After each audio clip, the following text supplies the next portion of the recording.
네, 오늘 말씀은 확신의 요구보다 신뢰의 기도라는 그러한 제목의 말씀으로 우리가 함께 한번 말씀을 통해서 21일 저녁 기도회 동안 우리가 어떻게 기도하면 응답을 확실하게 받을 수 있을까, 그 부분을 한번 나눠보려고 합니다. 여러분, 저기 나오는 그 확신이라는 말과 신뢰라고 하는 이 말이 단어가 다른데 뭔가 조금 차이가 있어요. 성경적으로 볼 때에 확신한다는 것은 누가 주체가 되냐면 내가 주체가 됩니다. 내가 확신합니다.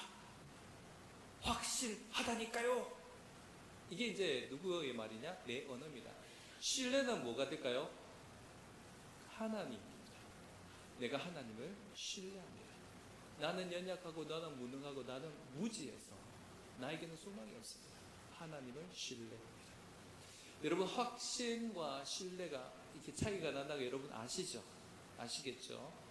여러분, 확신이 큰 사람이 좋을까요? 신뢰가 큰 사람이 좋을까요? 당연하죠. 그걸 물어보는. 네, 그렇죠. 확신이 가득한 사람은 자기를 굉장히 크게 만듭니다. 당연하겠죠. 내가 얼마나 힘센 줄 알아? 나 이때가 진 적 없어. 난 내 주먹만 믿어. 난 내 주먹에 확신이 있어. 그러면서 자기만 자랑하고 자기만 크게 만드는 게 이게 뭐냐? 이게 확신이라는 거예요. 신뢰는요, 나는 작고 연약하고 부족해서 누구만? 하나님만. 이게 바로 성경적인 단어가 되겠습니다. 그래서 우리가 확신의 기도, 신뢰의 기도라고 했을 때 우리는 신뢰의 기도를 해야 됩니다. 제가 기도를 해드렸는데 후회될 수 있는 기도를 한번 한 적이 있습니다. 그게 참 계속해서 기억에 남는데요. 어떤 기도냐면, 제가 허리가 아프신 집사님, 제가 전도사 때 교구를 맡았어요. 전도사인데 교구를 맡아가지고 이제 허리가 다쳐서 수술하고 돌아오셨는데 기도를 했어요. 기도를 했는데 이 집사님이, 아이고 우리 전도사님 기도하는데 막 불이 막 떨어져가지고 내가 너무 뜨거워서 다 나을 것 같아요 이러면서 막 그 자리에서 벌떡 일어나시는 거예요. 근데 진짜 이렇게 되는데 나중에 결국 어떻게 되냐면 재수술 받았다는 것입니다.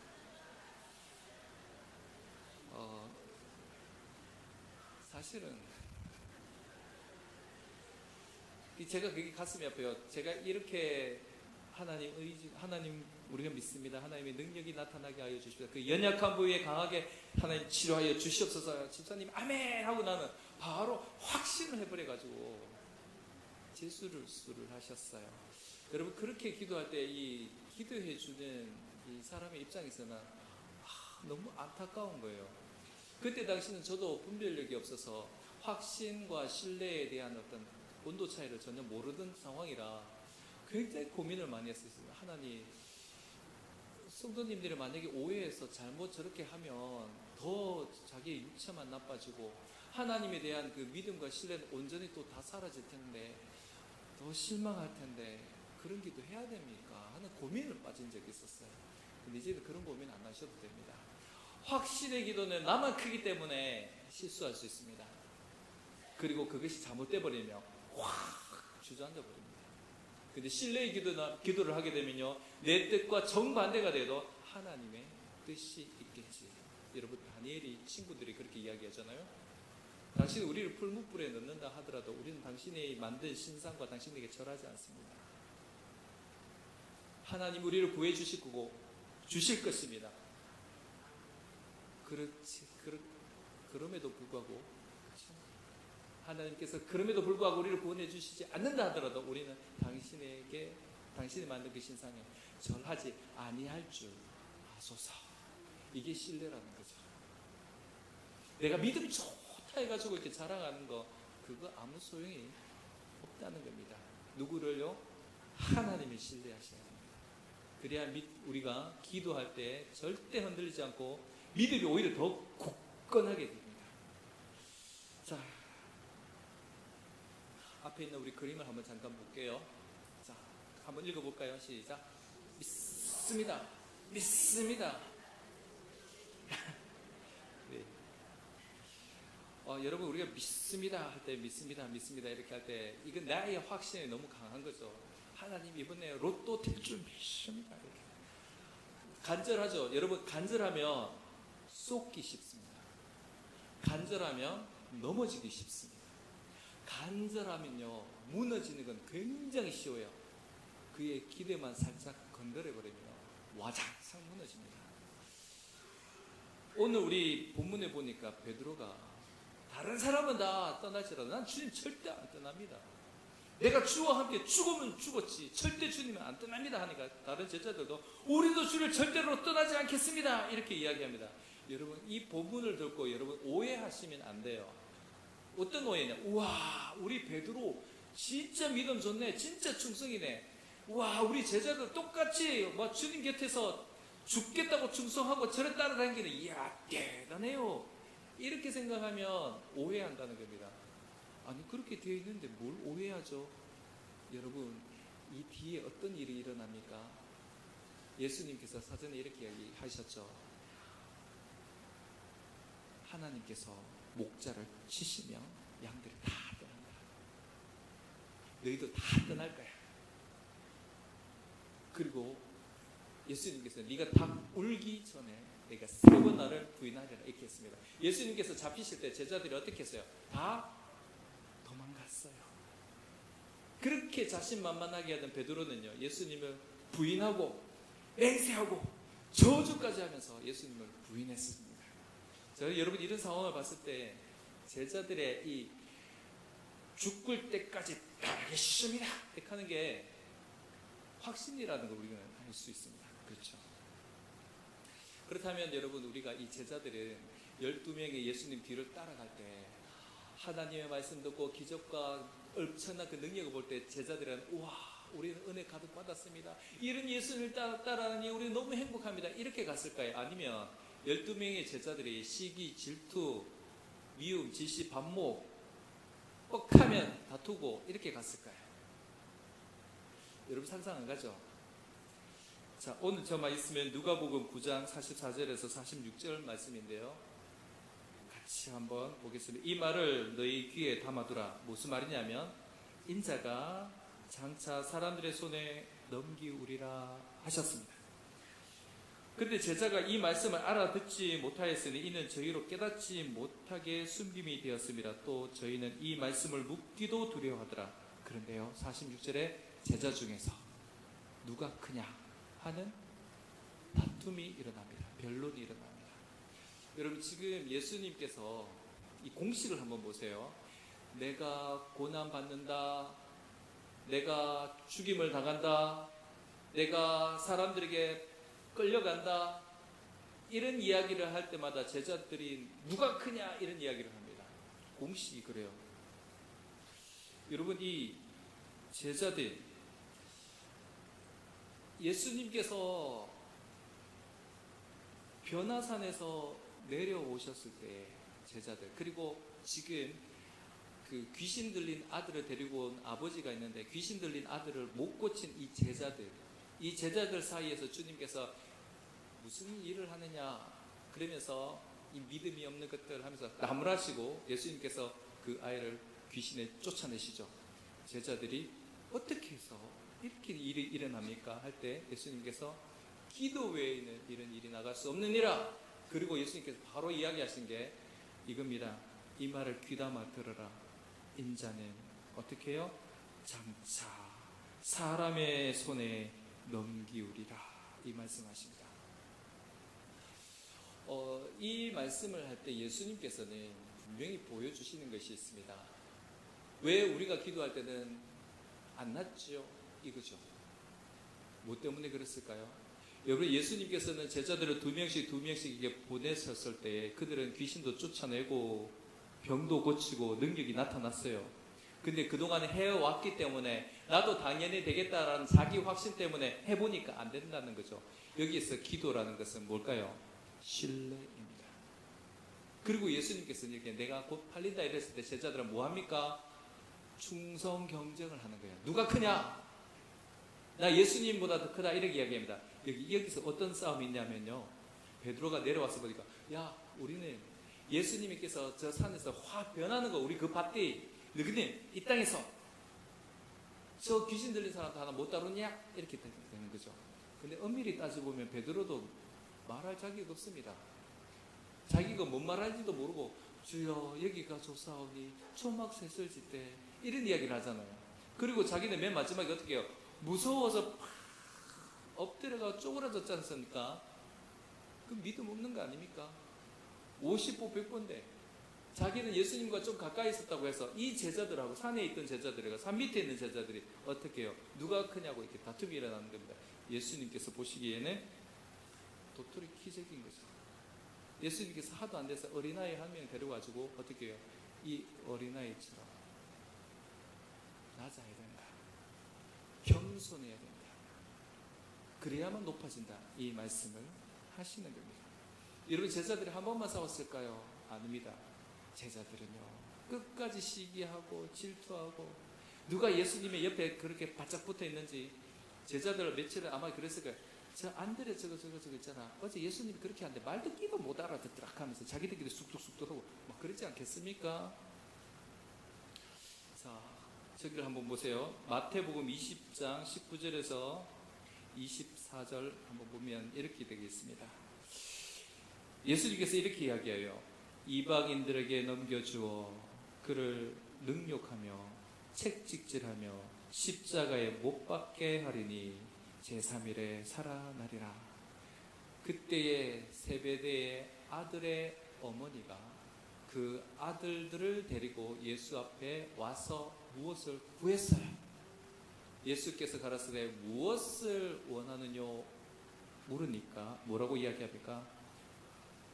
하나는 이 나의 두 아들을 주의 나라에서 하나는 주의 우편에 하나는 주의 좌편에 앉게 하소서 이렇게 합니다. 여러분 이 마가복음에 또 하나 이런 이야기가 나오는데요. 세베대의 두 아들이 예수님께 요청했다가 빠꾸당합니다. 그러니까 이 아들들이 엄마를 보냅니다. 엄마가 아마 영향력이 있었던 것 같아요. 엄마가 나가서 우리 두 아들을 하나는 주의 나라의 우편에 하나는 주의 나라에 갔을 때 좌편에 앉게 하소서 이렇게 했을 때 예수님께서 좌우편에 앉는 것은 내 뜻대로 정하는 것이고 하나님의 뜻에 정해져 있다. 너희는 지금 내 잔을 마실 수 있는 줄 아느냐 하니까 마실 수 있습니다 이렇게 확신의 말을 했죠. 예수님이 가만보니까 지금은 아닌데 때가 되면 그 마실 수 있을 거야. 그때 신뢰할 때가 있다는 거죠. 근데 여러분 24절 말씀에 뭐라고 합니까? 열제자가 듣고 그 두 형제에 대하여 분이 여기거늘 이렇게 이야기하고 있습니다. 그래서 지금 끊임없이 예수님을 두고 제자들은 지금 뭘 하고 있습니까? 누가 더 높이 올라갈 건가? 이거 지금 경쟁하고 있었어요. 예수님이 지금 예루살렘에 올라가는 이 길에 누가 진짜 예수님 가까이에서 높은가? 이거 경쟁하고 있는 사람이 누구였다고요? 제자들이었습니다. 여러분 예수님께서 세족식 하는 거 아시죠? 그 세족식 할 때도 제자들이 땡기고 있었습니다. 여러분 밥을 먹기 전에 그들은 손과 발을 씻어야 됩니다. 제자들이 서로 이렇게 하고 있었어요. 왜 그랬을까요? 우리 중에 제일 밑에 있는 막내가 가서 물 떠오고 발 씻어야 되지. 이렇게 이제 이렇게 헛기침 하고 있는 그런 상황이었습니다. 근데 누가 제일 먼저 갔을까요? 예수님께서 겉옷을 벗으시고 수건을 허리띠에 두시고 대야에 물을 떠와가지고 제자들의 발을 한 사람씩 씻기고 있습니다. 잠깐만요. 제가 좀 말이 좀 빨랐죠. 씻기고 있었을 때에 베드로 차례가 딱 되었습니다. 베드로가 이렇게 이야기합니다. 주여, 주께서 내 발을 씻으시나이까? 여러분 어떻게 들려요? 주께서 내 발을 씻으십니까? 주님, 내 밑에 제자들 부르세요. 지금 이참에 막 서열 한번 정하시죠. 주께서 씻기다니 말이 다 됩니까? 이렇게 이야기합니다. 근데 주님께서 뭐라고 하시죠? 주님께서 나의 하는 것을 네가 이제는 알지 못하나 후에는 알리라. 그러니까 베드로가 뭐라고 이야기하죠? 내 발을 절대로 씻을 수 없습니다. 발을 탁 빼죠. 그러니까 예수님께서 뭐라고 하십니까? 내가 너를 씻기지 아니하면 너는 나와 상관이 없느니라. 그때 베드로가 뭐라고 이야기하죠? 주여, 내 발뿐 아니라 손과 머리도 씻겨주십시오. 이렇게 이야기합니다. 여러분, 지금 베드로가 겸손해서 저런 말을 했을까요? 아니면 교만해서 저런 말을 했을까요? 겸손해서요? 아니, 교만해서 그렇겠죠. 안 그렇습니까? 주님께서 내 발을 씻으십니까? 저 밑에 다른 제자들을 씻기면 안 됩니까? 꼭 주님께서 하셔야 됩니까? 베드로는 지금 교만에 딱 차 있습니다. 그래서 자기는 어떻게 해요? 나는 안 씻습니다. 다른 제자들은 다 씻어주셨지만 내 발은 절대 안 됩니다. 주님이 어떻게 내 발을 씻어요? 제자들 정신 차려! 어떻게 주님 앞에 발을 딱 내밀고 자기가 이렇게 좀 높아지려겠죠? 근데 주님께서 뭐라 하십니까? 내가 너를 지금 씻겨주지 않으면 너는 나와 상관이 없다 하니까 베드로가 어떻게 해요? 아이고 주님, 그러면 손과 머리도 같이 씻어주십시오. 이렇게 이야기를 합니다. 베드로가 그만큼 주님과 특별한 사이라는 것을 티내고 싶은 것이었습니다. 이제 이 세조식의 현장이 어떤 현장인지 아시겠죠? 우리 보통 세조식 하면 예수님께서 이렇게 우리 선생님들이 예수님의 마음을 닫고 제자들의 학생들을 발을 씻기고 이렇게 은혜롭게 눈물 흘리면서 하는데, 실제 예수님께서 제자들의 발을 씻으실 당시에는요, 참 불편하게 이런 어색한 분위기였습니다. 굉장히 마음에 좀 짜증나는 그런 분위기였습니다. 누가 예수님께서 물동원하고 저거 시키노? 진짜 이런 느낌이었다는 거죠. 느낌 오십니까? 네, 그때 세조식은 그 장면이었습니다. 그리고 성찬식도 했죠. 이 잔은 나의 피다, 이 떡은 나의 살이다 하는 그런 성찬식을 했었습니다. 근데 여러분, 그 성찬식을 다 하고 난 이후에 예수님께서 이렇게 이야기했습니다. 너희 중에 나를 팔리라, 이렇게 이야기합니다. 누가 그러려고? 그렇게 하다가 갑자기 어떻게 해요? 또 저희 사이에 그중 누가 크냐 하는 뭐가 일어났다고요? 다툼이 일어났습니다. 여러분, 계속해서 예수님께서는 자기가 어려움에 처할 때마다 내가 지금 죽어야 된다, 내가 사람들의 손에 팔려야 된다, 내가 채찍에 맞아야 된다, 내가 고난을 당해야 된다, 그렇게 하고 나면 제자들은 꼭 뭘 했습니까? 누가 크냐 하고 이렇게 막 싸웠다는 거죠. 좀 이해가 안 되죠?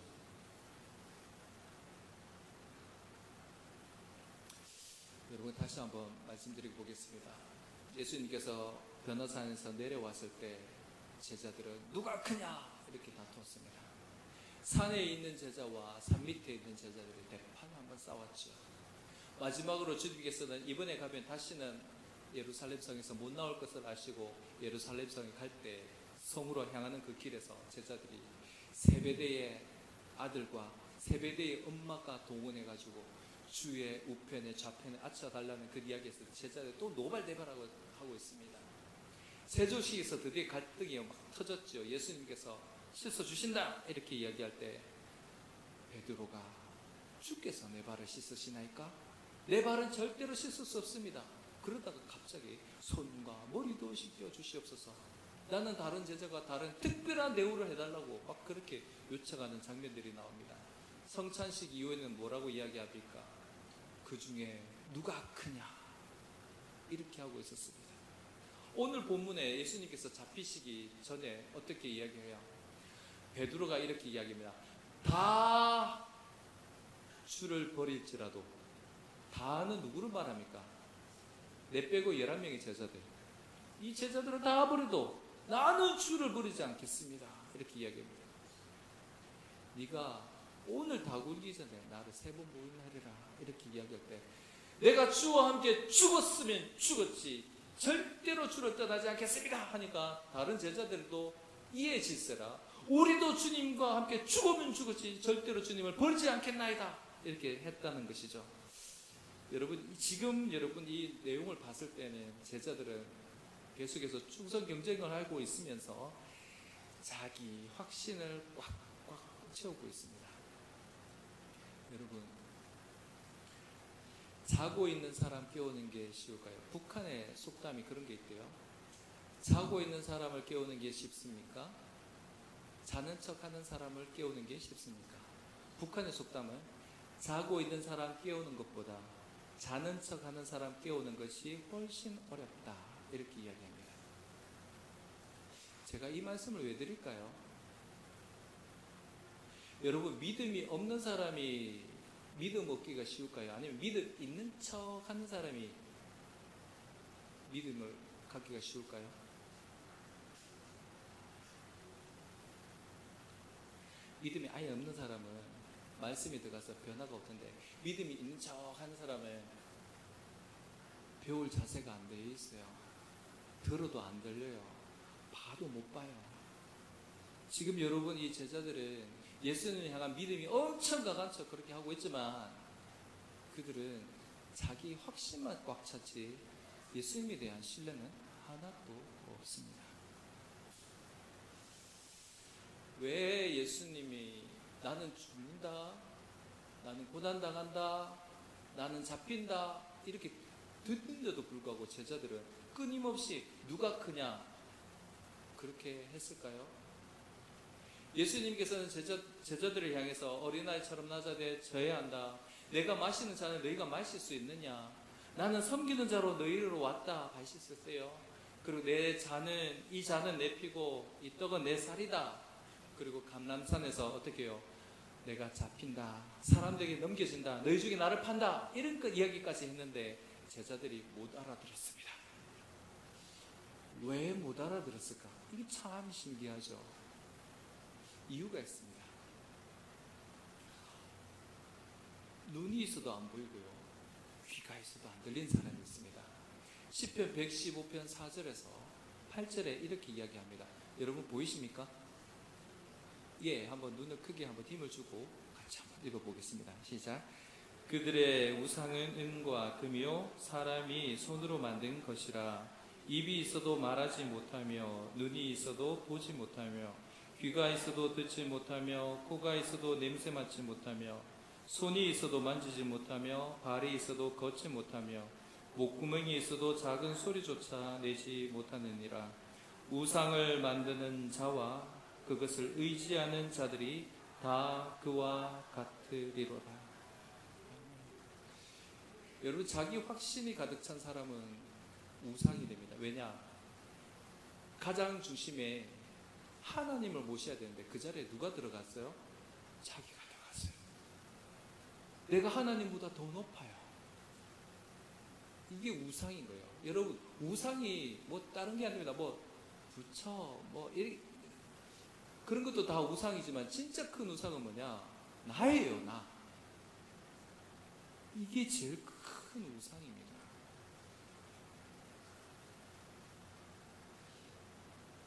그 중심에 예수님을 놓아야 될 텐데 그 중심에 내가 들어가 있으니까 봐도 못 보고 들어도 안 들리는 그런 현상이 생겨집니다.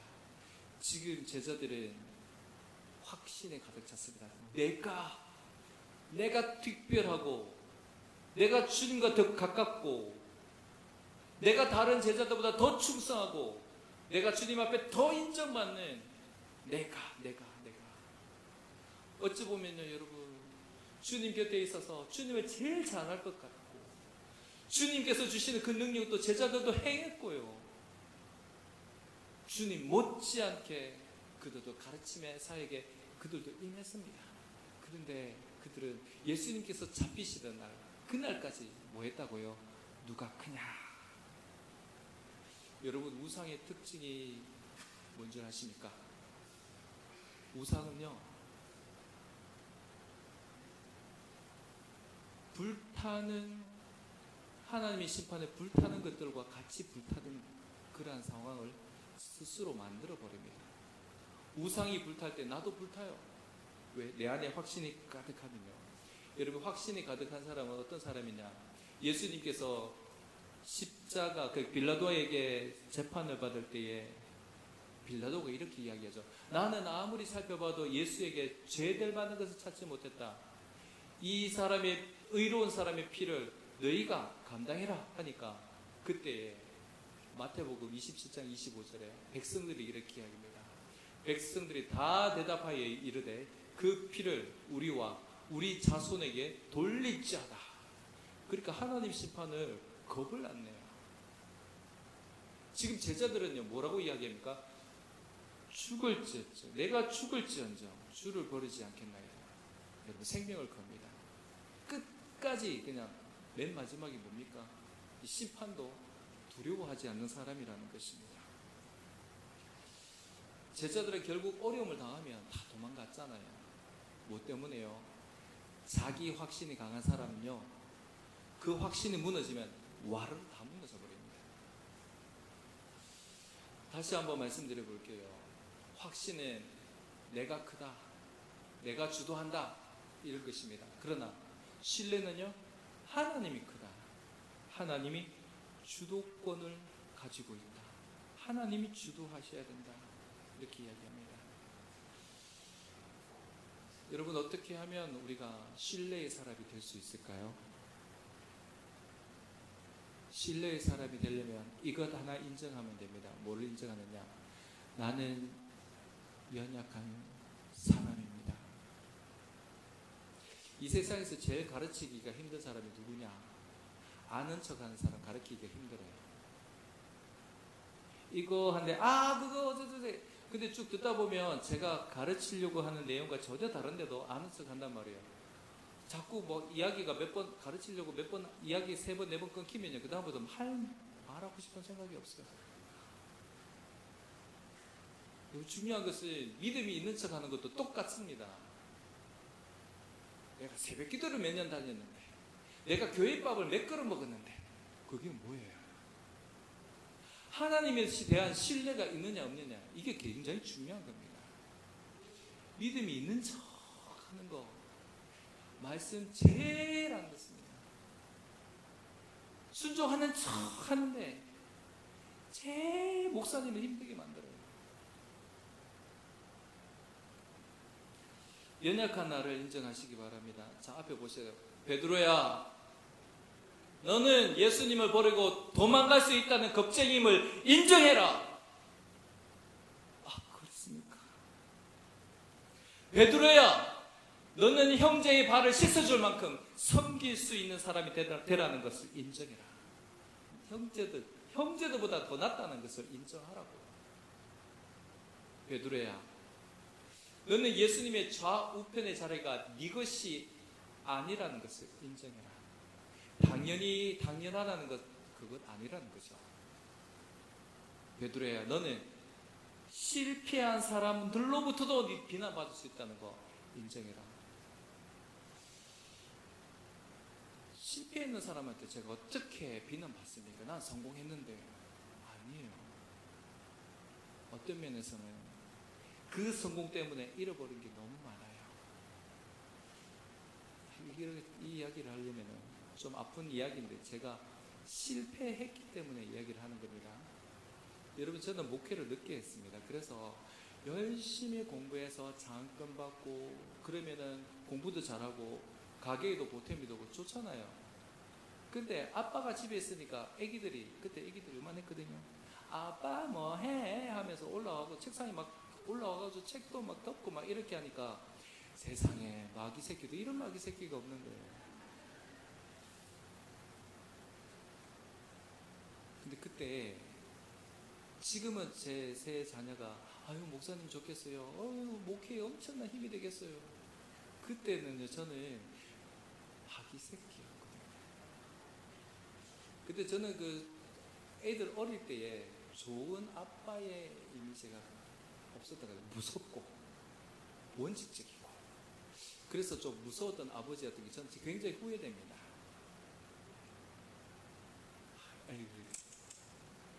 금목사. 근데 저는 인정합니다. 저는 모자란 사람이에요. 저는 자격도 없고요.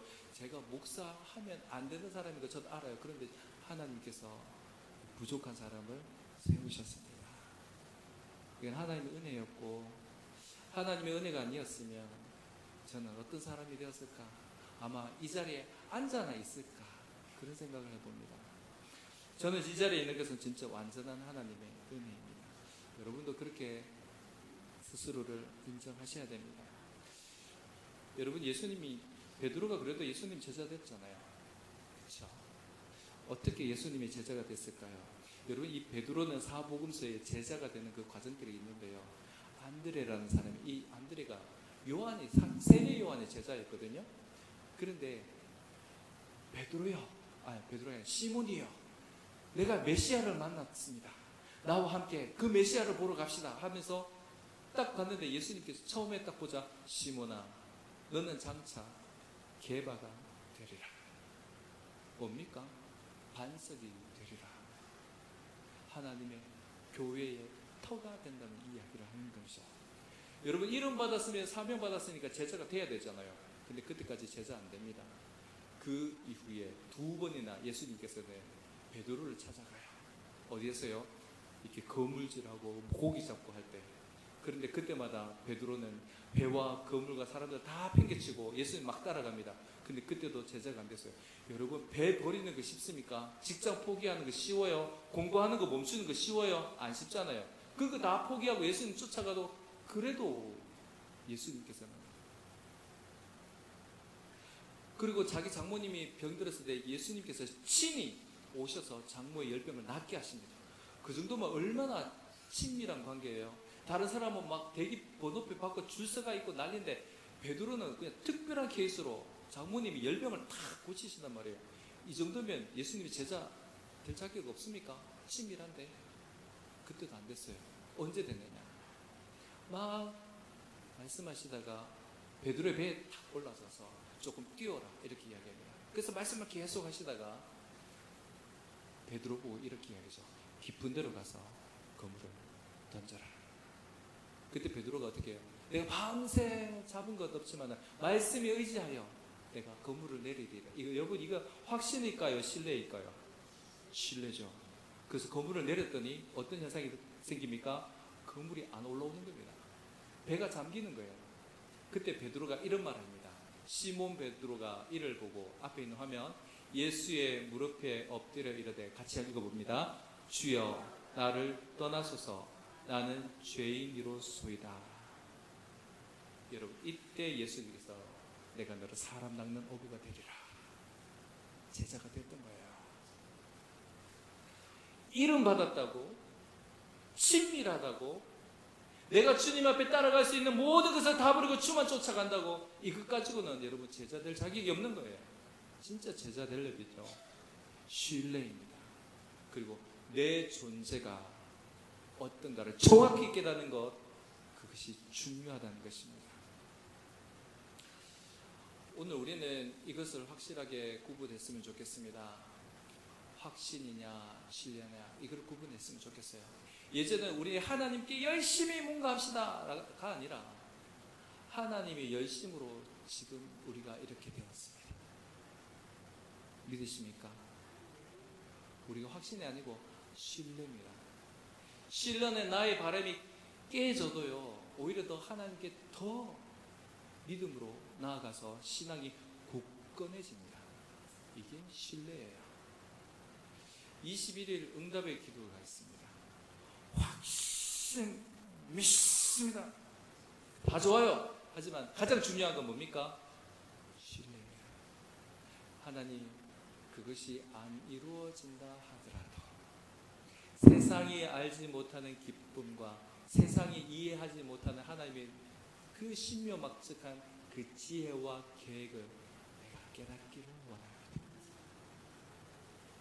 21일 응답의 이 저녁 기도에는 하나님께서 오히려 우리를 더 예수님 닮게 만드는 기도회가 될 것입니다.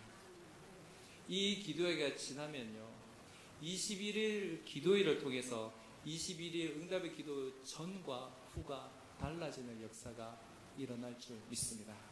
왜냐? 확신의 기도가 아니라 신뢰의 기도를 하기 때문입니다. 우리는 주님만 더 열심히 믿어 우리 모습이 정말 예수님 닮기를 원합니다.